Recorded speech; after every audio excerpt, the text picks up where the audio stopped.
This podcast is part of E2C Network, where we share the whole Auburn experience. Warrior Auburn fans, welcome to No Huddle, your source for Auburn football news and discussion, part of the E2C Network. I'm AJ Richardson, and I'm also here with Jared Davis. We got a win over the Aggies, the ranked Aggies, Texas A&M Aggies. My goodness, we needed this. The team needed this. I mean, obviously, a few weeks ago, beating Kentucky it felt good to finally get a Power 4 conference or Power 4 win, but to get a win over a ranked team and to do it in 4 overtimes, the game was nuts. I was there. You're probably hearing it in my voice. I lost it, but it was so worth it. I got back to Atlanta at like 3 a.m. because that is the way of sports and the love for sports, I guess. But Jared, how are you doing? And how are you taking in this win? I'm taking it in, man. I mean, I'm pretty sure that game took off like 5 years off my life. I mean, just you said if you were an Auburn fan, like as far as age, like you're what is it, 87 or something? Yeah. I mean, it's like, you have dog years based off of how the body ages. I mean, they should have a factor of Auburn years. So pretty sure I'd be in the 80s or 90s. I mean, that game it literally had everything that a football game can have, and all wrapped into, I was going to say 60 minutes, but that went on for like 6 hours. So yeah.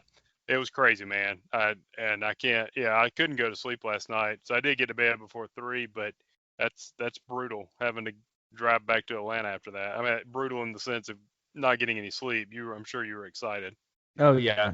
I mean, I was running off of adrenaline and but lots of fun. I mean, for anybody who got to go to the game, it had like a feel of an Iron Bowl, but obviously we weren't playing Alabama. But it just felt that this meant something. The fans were into it.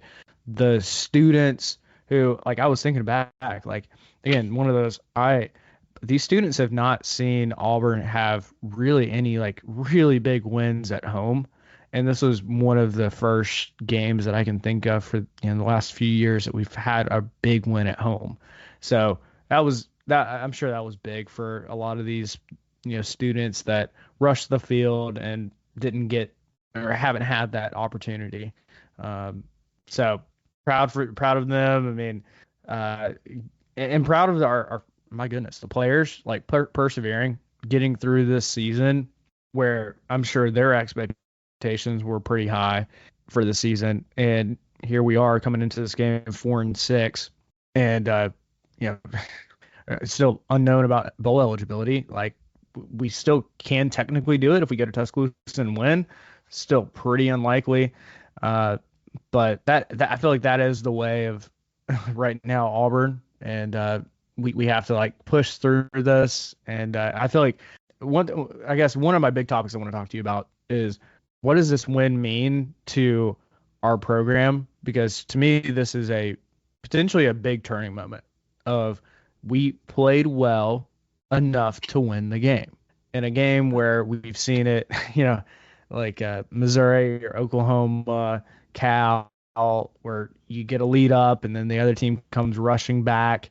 And in those games, we weren't able to hold off the other team. And here we are, we force overtime.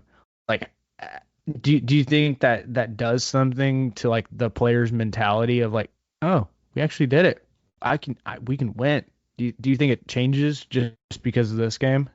Yeah, I absolutely do. I mean, I think if the Hugh Freeze era winds up being successful, I think you can look back on this game. I think it got a big monkey off our backs. And I mean, we've had so many. I mean, 2 Alabama games absolutely should have been won, 2021 and 2023 and Jordan-Hare. I've had some tight Georgia games. This year alone, we had some games that we should have won. We have not closed the deal in a long time on a good team. And we did that. And like we've played well, and we've played well this year, really, except maybe the Georgia game. But we played well, but we didn't win the game. and so that builds up. It's contagious. Oh yeah. And I think the when it flipped is we're playing younger guys now who are used to winning in high school, and so maybe every week they're playing more and more, and I feel like we're playing better. And so I'm wondering if that's going to be I wonder if that's what pushed us over that edge. And that's a big hurdle. So I think that is going to carry.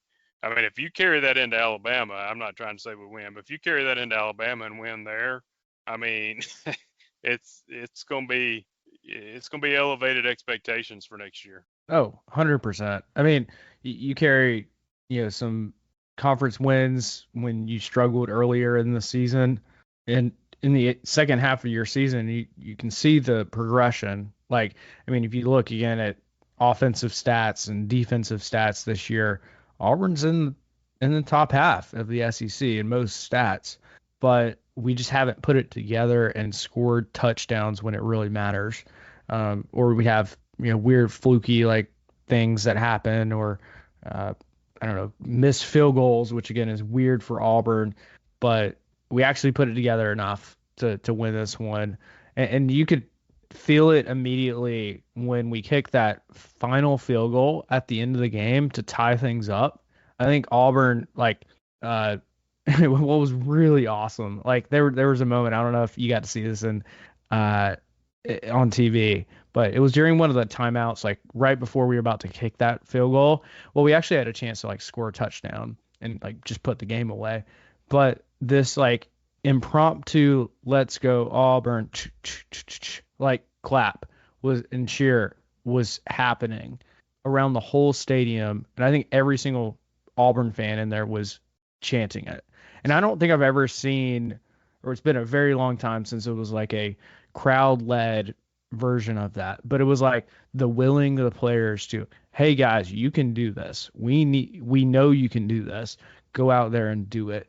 And they ended up a few plays later just kicking a field goal and tying things up. Like, I think that means a lot. Like, especially in a season when there's so much negativity going on around this team, and to like essentially put that aside and say, hey, let's go Auburn. Like, we believe in you. We want the best for you in a year like this means, I think it means a lot for these players to know, hey, we still got your back, even though the year wasn't living up to our expectations.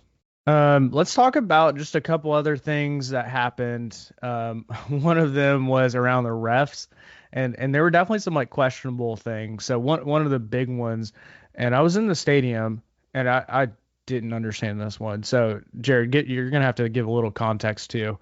But it was in the second overtime with the offensive pass interference on Fairweather, where on that play we got a pass, got down to the 2-yard line. And then we see this flag fly in, and they're like, offensive pass interference on Fairweather. I'm like, Fairweather's not even in this play. He didn't catch the ball or anything. And like they pointed out, like, hey, that maybe a pick play or something. Like, can you like give me context? Because like even if it was a pick play, it looked like a terrible pick play. Like, what was going on from like your perspective watching the TV of it? Let's just say we're lucky I didn't throw my TV. Oh, yeah, okay. It was bad. I mean, so real quick, I know you're asking about the pick play, but the play right before that, they are basically holding KLS back. It looked like almost inside his like his horse collar kind of. Yeah. It would be horse collar if you pulled down from there. Like he's got his hand up in that area, slowing KLS down. Nothing called. The announcers mentioned that play. Like, oh wow, I'm surprised he got away with that. Next play, they call the offensive pass interference, and it wasn't even close. And the announcers were like, I don't know what they're looking at. I mean, in that moment, like, right, like, how do you call that? Like that would be like, the equivalent of in a basketball game, it's tied up with 30 seconds to go, and you call a 3-point shooting foul on a dude that may or may not have actually got touched. Like, it was very questionable. Like, how do you like pull your whistle out and actually blow it in a like key moment where, like, honestly, just let the dudes play? Like, at this point, let them play unless it's egregious, and you should definitely call it. Which, I mean, he preached. You saw him get over in the ref's ear and was like pissed off that they called that pass interference. So there's no doubt that legit routes get used as pick plays. The sad thing about this one was I don't even think it was that. I actually think Fairweather ran a terrible route. He just but he didn't. He never at any point throughout that entire process was trying to, or if he was, he did a bad job because he was not appearing to try to pick anybody. He did not pick anybody, and yeah, I'm with you. So I am maybe a little different in the fact that if a penalty is a penalty, I say call it, right, whether it's 5 seconds left or 5 minutes left. But to your point, you better be sure if you're calling one that late in a game where there's not any time for the other team to correct that mistake, you better be sure. And that never gets called. Never gets called. I've watched. That's the first pass interference I've seen called all year. Yeah. And it was bad. And like you said, I don't know if you said this, but I mean, we got KLS was down to the 2. We may end it there. Oh yeah. Yeah, exactly. I mean, like you get down to the 2, you just got a first down. Like you have 4 plays pretty much to get into the end zone if you really want. And like I'm sure Auburn's like, let's just put this game away. We're down to the 2. Let's just do it. And we had momentum. Now, of course, A&M could have like come back. They would have had a chance to still like score. But if you score a touchdown like that tells A&M they have to score a touchdown to like stay in this game. So I don't know. It just like I just don't understand that one. I mean, and there were other ones that, I mean, there was one that I remember that was like a late hit on Thorne that was not called, like out of bounds. Like he ran into the freaking Gatorades and it exploded. Yes. Like, how is that not called? There was also one, it was 4th and 1, Texas A&M. To me, it was questionable whether or not he got the line to gain. And it was so close. And the refs were like, we'll give it to him. And you're like, this is 4th and 1.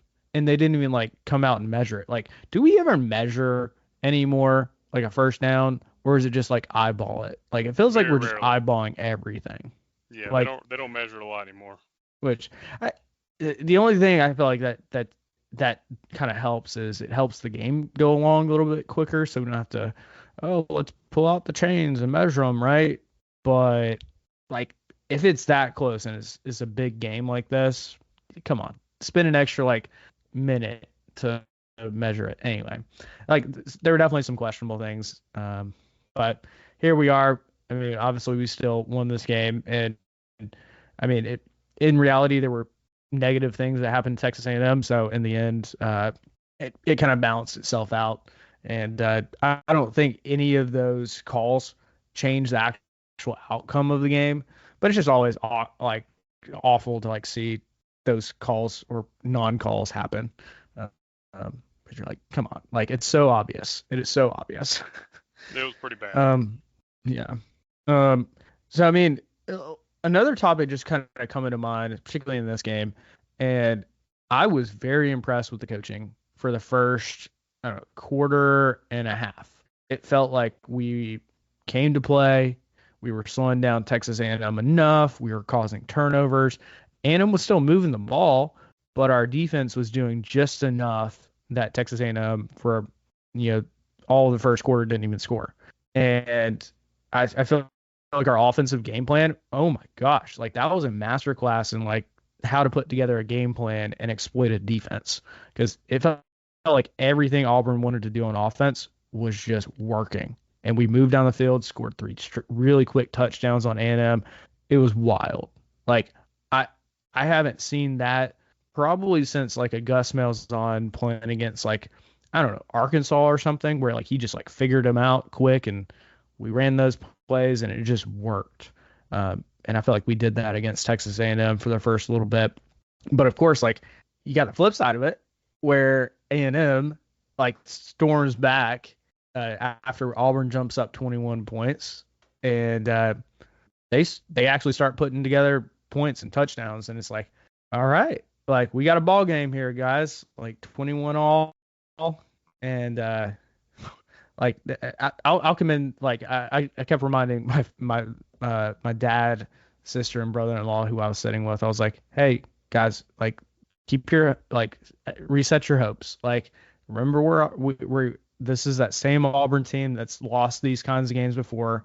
And I don't know, to me that was helpful. Like, did you have to like check yourself like on like your hopes and expectations when you jumped up to 21 points, or were you like, screw it, we're gonna win this game, let's go? No, I mean, I had gone through like I went in, even though I picked us to win, I'm like, yeah, if they get up early, then that way I don't have to get anxious. I know what's going to happen. We got a 21 nothing, and I was more anxious. I mean, I had people texting me. I'm like, yeah, we'll blow this. And then when they come back and tie it and then take the lead, you're like, okay, so I've seen this movie. So you just kind of sunk back. Like I had no hope that we could pull ourselves out of that hole. Yeah. And no offense to the third string kicker, but when we had to kick that field goal in overtime after that offensive pass interference, literally thought no chance. I mean, that guy. So many people deserve the game ball, but I mean, I think it's got to go to him because he hit the one in his first kick in the game looked brutal. Yeah. Like just bad. And then it wasn't even tipped, right? Like, no, it was just I don't a bad think so. kick. It was a bad kick. Yeah. And then he makes one to send it overtime, and then he makes a 40-plus yarder in overtime, but makes all the extra points. I mean, those were all vital. So yeah, that guy, he's not getting talked about enough. That was pretty awesome. Yeah, I mean, considering he's a walk-on, guys, like that by itself shows how amazing it was for him to step up in the moment. If you miss a field goal early on and it's bad like that, like it's got to be in your head, like it has to be. And for him to come out and actually like tie it up at the end of the fourth quarter and then make one in overtime when it was needed, and you're like, wow, like good for him, like putting aside all of his fears and anxieties about it and just doing his job, which that's hard to do. That is hard to do. Let's update our scores a little bit. Score predictions. So I had predicted that Texas A&M would win by 3. And Jared had predicted that Auburn would win by 10. So props to you for actually predicting Auburn would win this one. And we also had a kind of side bet. This was like preseason about if Texas A&M beats Auburn, that Jared would buy me some Waffle House, which I was thinking was going to happen for the longest time, especially in like the third and fourth quarter where it felt like Auburn was doing nothing. And so I was like, well, at least if Auburn doesn't win, at least I'll get some Waffle House, right? Like, that's kind of nice. Just kidding. I am all you were craving Waffle House, man. You were probably rooting against Auburn. I am off the hook. Last bet I made with you about food or coffee, I lost. This one I did okay with. And as far as like our actual game, I'm up by 30 points, so we might again, I'm still coming up with how do we do this at the end of the season against Iron Bowl. So we'll figure it out. See if we can make this kind of a way to make this give you a chance here. I'm feeling kind of sorry for you. Is that coming across? I think I don't know there's any way to come back from this, but I'm gonna walk away thinking I'm a winner because I did not lose the Texas A&M bet. Hey, that's fair. And then our other kind of game that Jared and I are playing is top offensive threat, which is who scores the most touchdowns, and then the tiebreaker for that would be kind of yards. Technically, we had Jarquez Hunter, so neither of us got that one. But you and I also had KLS, who did have that crazy catch in the fourth overtime. He also had 104 yards on some crazy catches that he just somehow grabbed out of the air. Like, even one of those was like a Tyrone Pro throw, like jumped over the defender, caught it behind the defender's back, came down with the ball, and you're like, what am I watching right now, KLS? Like, you're a freaking superstar out here. Good for you. Go and play football and do it really well. Like, he's gonna be one. Like, he's gonna be playing in the NFL. and it's going to be fun to watch him there too. And then you had predicted that. Oh, go ahead. Nah, KLS is just insane. I mean, just insane. It was. Yeah. He's a pro, man. I mean, he absolutely should. He will get drafted, and I mean, he's a pro ready receiver. I don't. He probably has a drop or two this year, but I don't remember it. And just makes plays. I mean, we've been missing that. So yeah, I hate that he's only a 1-year guy because, I mean, he might be he might be in my top 15 or 10 of Auburn players all time, and he's only going to play 12 games. So that's my feelings about him. Yeah, I was just thinking how nice it would be if he had even just one more year of eligibility where he could come back and play. But that'd be huge, yeah.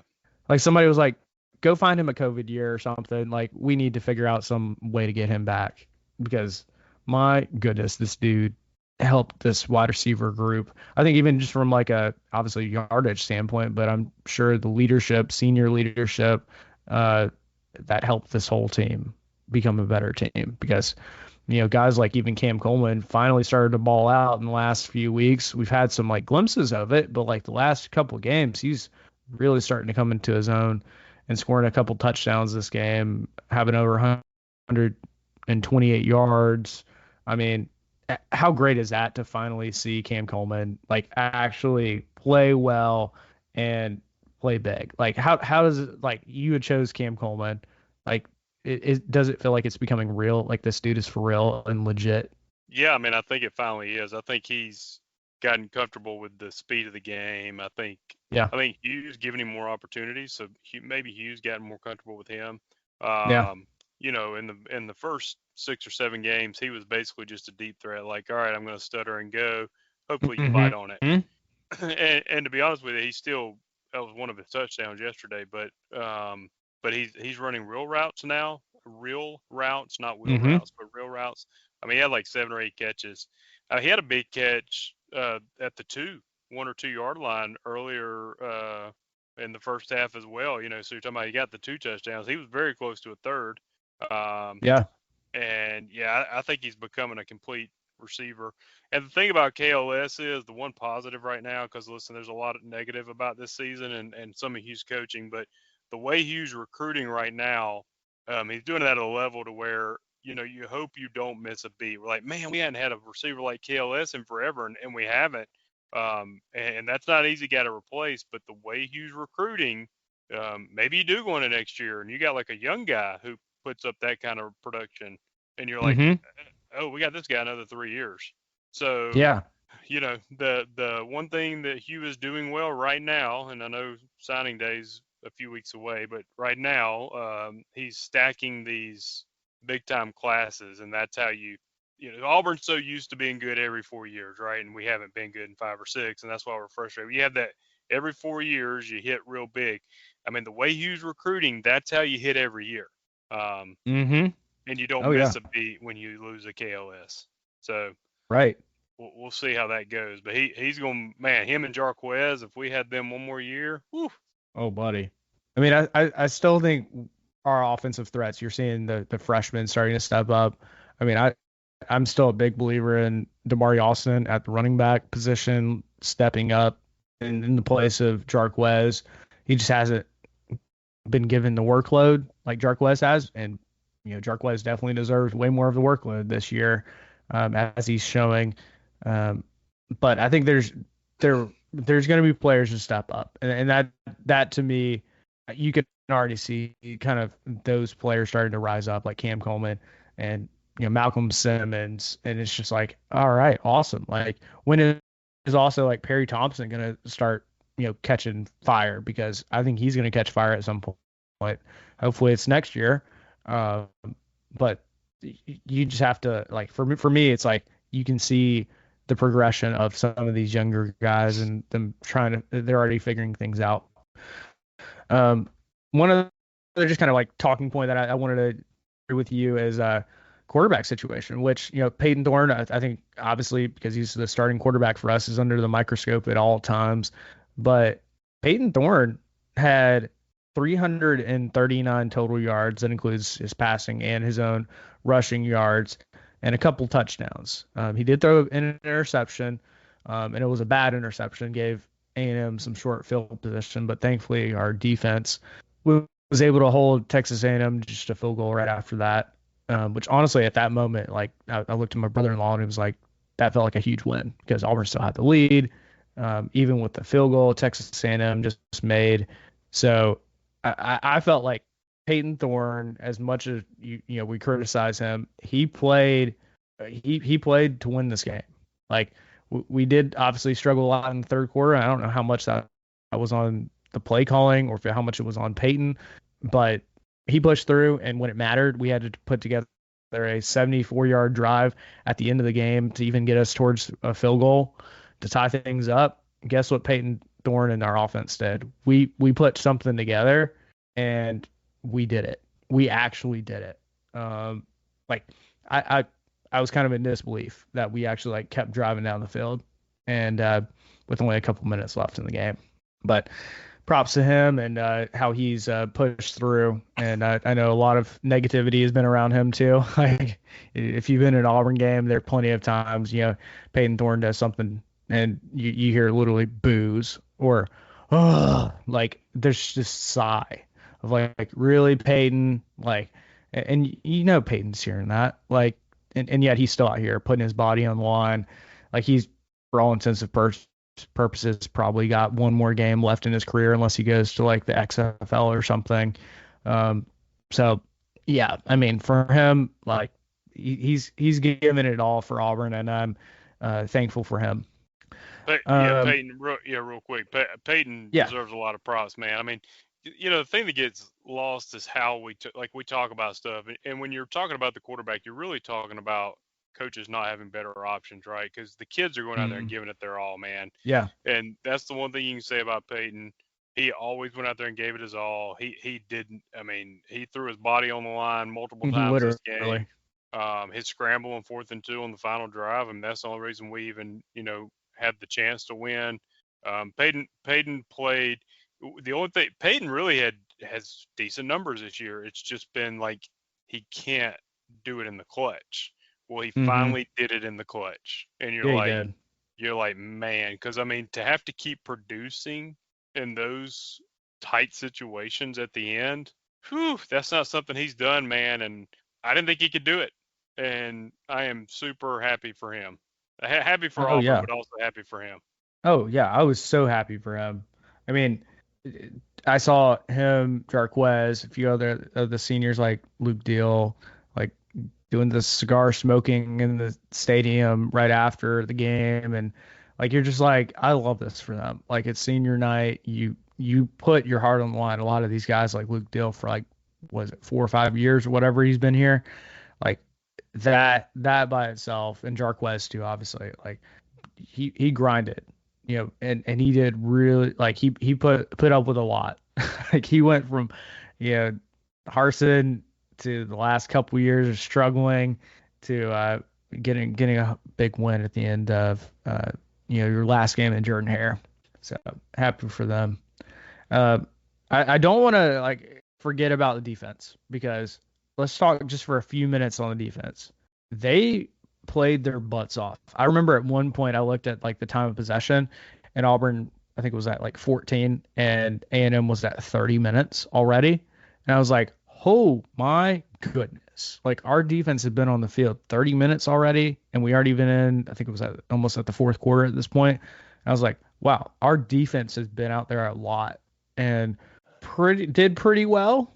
I mean, I feel like A&M's quarterback was hitting his stride. Like he played a lot better than I was expecting him. I was expecting him, honestly, to just run the ball, throw a little dump off route, maybe a deep ball every once in a while. But he actually had some like actually good passes, like right over the middle of the field. Kind of, they would find a soft spot in the zone. Their wide receiver would get open, and their quarterback found the guys, which was very impressive because their current quarterback, Marcel Reed, is a freshman, and he was playing in this game way better than a freshman should in a big game like this, when Jordan Hare's, it is so loud in there. It is deafening. So But obviously Auburn's defense did just enough uh, to keep us in this thing, even when our offense was really struggling to put together even positive yards. Like I I I think my brother-in-law and I looked in the fourth quarter, minus that final drive, we were like negative, like I think it was like negative 12 yards of offense, and we were just like in the whole fourth quarter. Are you kidding me? Like we're not even doing anything. Our defense has to carry us. And what does our defense do? They they make the stops that we have to. Um, and that's how this game goes. Big props to them. Big props to guys like Jaron Thompson who transferred over to Auburn and uh, got an interception in the first quarter. Guys like Demarcus Riddick, who young guy and starting to ball out and play. Any other kind of guys that you definitely saw stood out to you from this game on defense?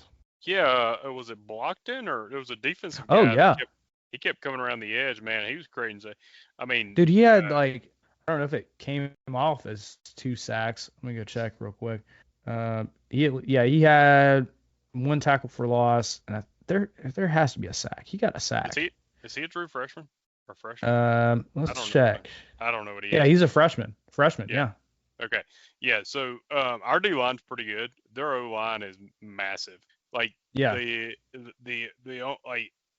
The critique of our defense, I don't think they could do anything about. I mean, they were getting 5 yards a run. Like they would get 3 yards without us even touching them. It felt like. Yeah, and I was getting frustrated, but then I'm just like, I think this is what Jimbo left them. I think he left them loaded at O line. And it showed. And they pass protect. Like the weird thing, like you can't. I don't know what you do with a quarterback like that. Because if you try to, sack him, you don't keep your lane discipline. He gets out of it. If you don't try to sack him, he's got all day to throw the ball. If you spy him, you're taking away a guy. I mean, that guy's gonna be a problem for the SEC.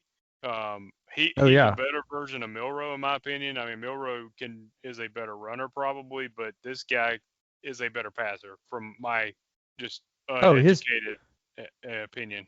I don't know how good he was even before this game, but this game he looked like a very competent passer. Like I was convinced. Like I leaned over to my dad. I'm like, the first couple of drives of A&M, it was like run, pass, run, pass. It was a very consistent like pattern of like they're gonna commit to the running game and then pass every once in a while when they really need to. But then they flipped and they saw that Marcel Reed, their quarterback, was actually pretty good. Like he was going through his progressions even as a freshman and finding open guys, which is pretty dang impressive. Especially with Auburn has pretty good secondary, and yet they were still able to exploit that. All right, hate to do it, but we're gonna talk about Oscar Chapman just for a minute. Like what was happening? He had like a 12-yard punt or whatever, a 31-yard punt. Like I hated it for him. Like how do you do that? Like I've never seen him. I can't even remember like one really bad punt that he's had ever in his like 3 or 4 years at Auburn. I was thinking about you while he was punting. I'm like, what in the world is going on? Like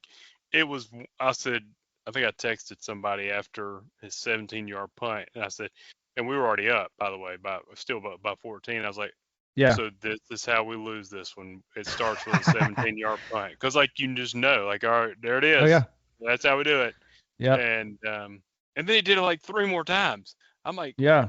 Even the one that his very final one that put them at the 20. I mean, that wasn't a good punt. He should have put him at the 5. Yeah. I don't know what was going on. That was very odd. Yeah, I mean, pretty much every single game he averages like 45 yards per punt. Like that's pretty normal. And sometimes he'll get a really good kick, go 60 yards or whatnot. Well, this game he only had one that went 46 yards. Every other one was like just so short and it just looked terrible. And I was like, what is this? Like I've never seen him do this. Like I just don't understand. But I'm just thankful like you were. Like I thought this is how A&M steals momentum and this is how we lose this game because we're giving up field position when Oscar Chapman is like just struggling. And yeah, we did have Ian come in and do some kickoff or some field goals for us.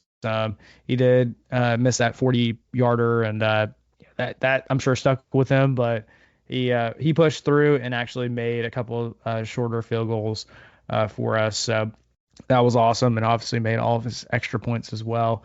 Good for him to come in there and in the clutch when we really needed him, because without him, I mean, we are probably not winning this game. So glad he decided to come to Auburn when his Birmingham Southern ended up closing. So, all right. Anything else? Any other topics? Anything else that you've noticed or want to talk about for this game? I think we've covered it all, man. It's super crazy, exciting. Yeah. Exciting now that we won. It would not have been exciting if we'd have lost, but it was an exciting game. So hopefully that builds momentum into next week and into the off season and recruiting and all that. So let's see what this leads to, but I'm hoping for good things. Yeah. Oh, me too. Like I think this win by itself sets you up for a better off season, because I think if you had lost this game, you're probably not winning in Tuscaloosa. So you have a 4-8 season. Like that's got to weigh on a team. Even though you know like we have lots of potential, it's just we just don't have a good enough record. And how are we going to come back from this kind of mindset? So I think even this one win is gonna do a lot for us. And then I don't know if you saw the video of Hugh Freeze and like his kind of he's in the locker room and talking to his players, and he literally looks over at some of the recruits in the corner. It was like, "You guys, recruits, need to get at Auburn as soon as possible." And I was like, "That's awesome. I love this." Yeah, he's always recruiting. He's like, "Oh yeah." It's what is the ABC? Always be recruiting. Kind of. Be recruiting. He lives by that mantra. He does, and I'm thankful for it, because you're starting to see that, those players start to materialize and actually play well. So, yes, sir. Jared, how can the people stay in touch with you? You can find me on Facebook under my name, Jared Davis. And you can find me on X at AJAY_. It's always great to be an Auburn Tiger, and War Eagle. Thank you for tuning in to today's episode on the E2C Network. On your way out, I want to remind you to stop by e2cnetwork.com. It's your one-stop shop for all our content across our podcast, YouTube channel, and much more. To stay up to date with us, make sure you're following social media accounts such as Facebook, Twitter, and Instagram. While our content here may always be Auburn sports heavy, if it's orange and blue, it's what we do. War Eagle.